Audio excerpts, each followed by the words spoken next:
सब गोटा के गोर लगै छी। मिथिला के गीत संगीत चैनल पर अहाँ सबके स्वागत अछि। एगो सामा चकेबा के गीत सुनबै छी। एहि कार्तिक महीना में अनेक तरह के पर्व होइए, ताहिमे एगो सामा चकेबा होइए। ई भाय बहिन के पाबनि छियै, तऽ लोक बहुत दिन तक भरि कार्तिक खेलाइ छथि।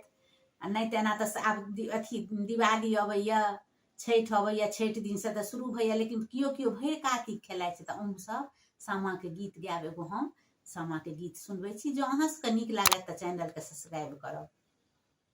गे बहिना एलही कार्तिक मास,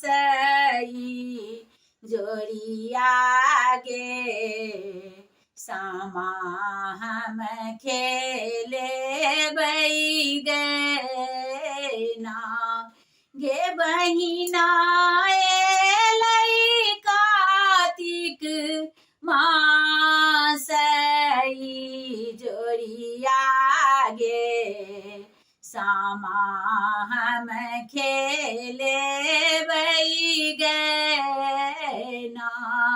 गे बहिना एलही कार्तिक मास, जोड़िया गे सामा हम खेले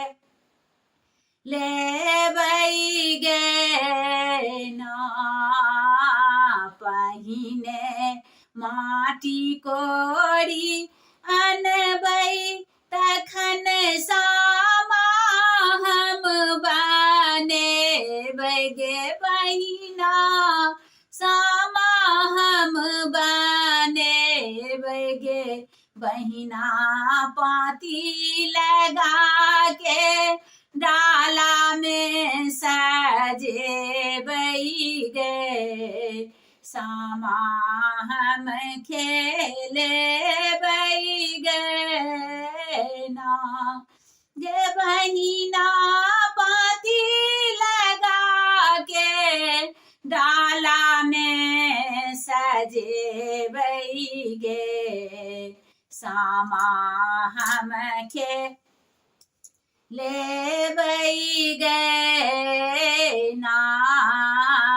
पहिने भैया के गीत गेबै, तखन भजन नचारी सुनेबै। पहिने भैया के गीत गेबै, तखन भजन नचारी सुनेबै गे बहिना। बाट में हम गेबै बाट गबनी गे सामा हम खेले गे ना।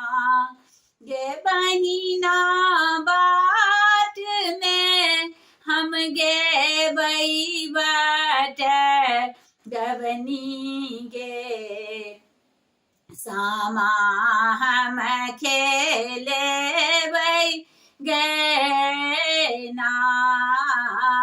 पहिने वृंदावन